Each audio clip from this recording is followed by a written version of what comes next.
Hello বন্ধুরা, good morning. পাপিয়াদি lifestyle ব্লগে তোমাদের সবাইকে অনেক অনেক স্বাগত। কেমন আছো সবাই? আশা করছি খুব ভালো আছো, আর আমরাও বেশ ভালো আছি। মানে ভালো থেকেও ভালো নেই। কারণটা হচ্ছে কলকাতাতে এত গরম পড়েছে, সব জায়গাতেই এখন গরম পড়েছে, কিন্তু কলকাতাতে মানে অতিরিক্ত গরম পড়েছে, অতিরিক্ত। এই গরমের জন্য ভালো থেকেও ভালো নেই। তো বন্ধুরা, চলে এলাম আরও একটি নতুন ভিডিও নিয়ে। তো আজকে আমি তোমাদের সাথে কাতলা মাছের একটা রেসিপি শেয়ার করব।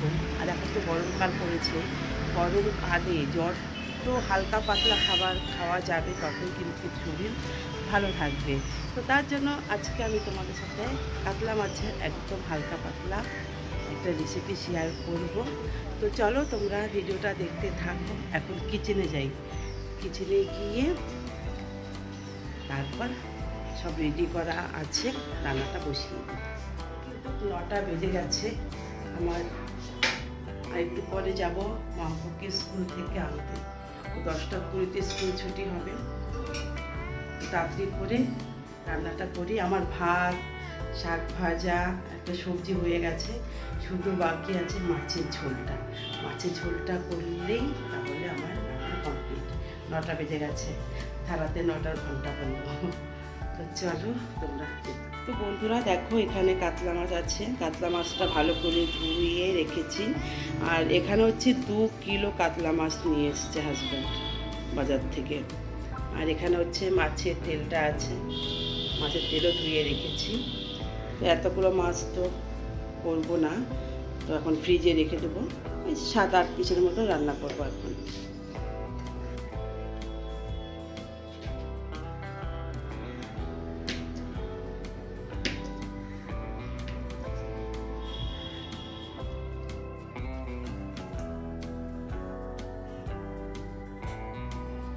তো বন্ধুরা দেখো, এখানে হচ্ছে নুন আর হলুদ দিয়ে মাছটা মেখে রেখেছি, হয়ে গেল 5-7 মিনিট। আর এখানে হচ্ছে পেঁপে আর আলু কেটে রেখেছি। পেঁপেটা একটু ভাপিয়ে নিয়েছি, কষকষটা যে একটা কষকষ ভাব থাকে না পেঁপের, একটু ভাপিয়ে নিলে তাহলে কষটা চলে যায়। তো আমি কিভাবে পেঁপে আলু দিয়ে কাতলা মাছের ঝোল রান্না করি সেটাই তোমাদেরকে আজকে শেয়ার করবো। দেখো, এখানে তেল গরম বসিয়ে দিয়েছি, কড়াই বসিয়ে দিয়েছি, কড়াই গরম হয়ে গেছে। এখন হচ্ছে আমি মাছগুলোকে ভেজে নেব।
মাছগুলো ভাজা হয়ে গেছে, এখন হচ্ছে মাছের তেলেই আমি মাছের তরকারিটা করে নেব।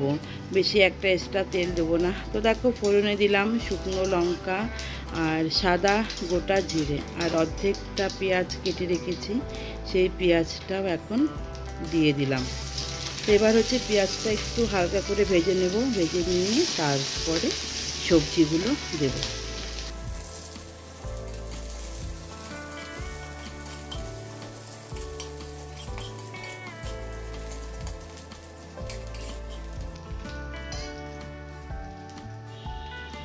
পেঁয়াজটা হালকা করে ভাজা হয়ে গেছে। এখন হচ্ছে পেঁপে আর আলুটা দিয়ে দিলাম, দিয়ে একটু ভালো করে নাড়াচাড়া করে নেব।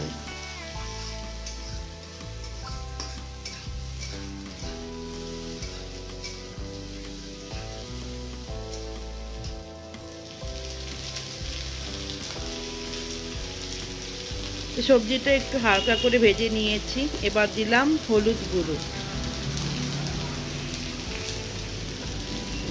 আর দিলাম লবণ। তো এবার হচ্ছে ভালো করে সবজিটা আবারও কষিয়ে নিতে হবে। কষিয়ে নেওয়ার পরে তারপর আবার ফিরে আসবে।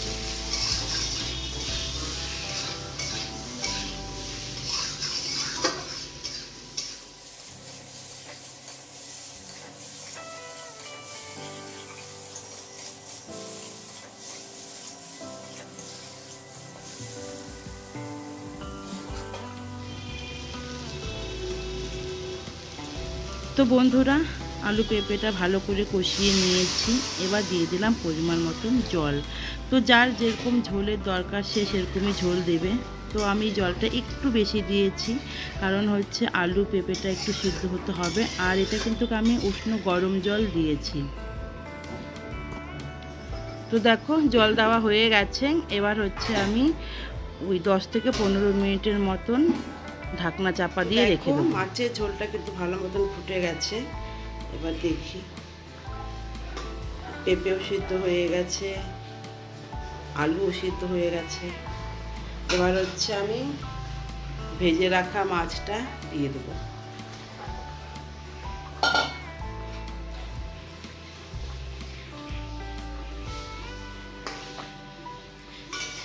এবার আবারও ঢাকনা দিয়ে ওই 5 মিনিটের মতন রেখে দেবো। তারপরে আমি মাছের ঝোলটা নামিয়ে নেব।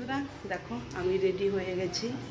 আর এখন 10টা বাজতে 10 মিনিট বাকি আছে। তো এখনই আমি বেরিয়ে যাব মামুকে স্কুল থেকে আনতে। আর চলো দেখি মাছের ঝোল।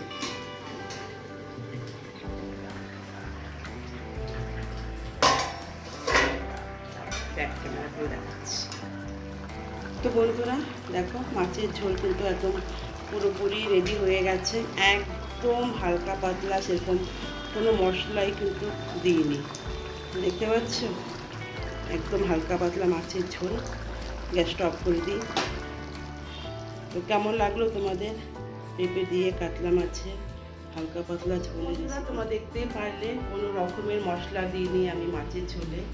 একদম হালকা পাতলা মাছের ঝোল করেছি, পেঁপে আলু দিয়ে কাতলা মাছের ঝোল।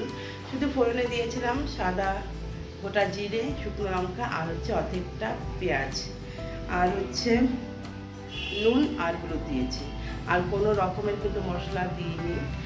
এই গরমে যদি এইভাবে হালকা পাতলা ঝোল করে খাওয়া যায় তাহলে কিন্তু দেখবে শরীর তো ভালো থাকবে, আর তার থেকে বড় কথা হচ্ছে পেট ভালো থাকবে।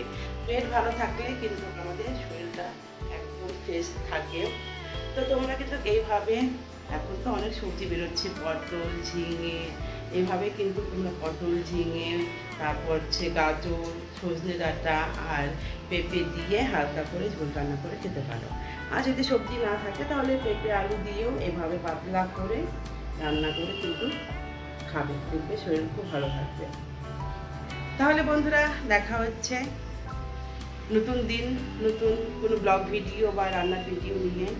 সবাই ভালো থেকো, সুস্থ থেকো আর সাবধানে থেকো। আর আমাকে কিন্তু কমেন্ট করে জানাবে যে তোমাদের কেমন লাগলো রেসিপিটা। আর অবশ্যই লাইক করবে আর শেয়ার করে দেবে। চ্যানেলটি সাবস্ক্রাইব করা না থাকলে প্লিজ চ্যানেলটাকে সাবস্ক্রাইব করে আমার পাশে থাকবে। বাই। 10টা বেজে গেছে, এখন তাড়াতাড়ি যাবো মামুকে স্কুল থেকে আনতে।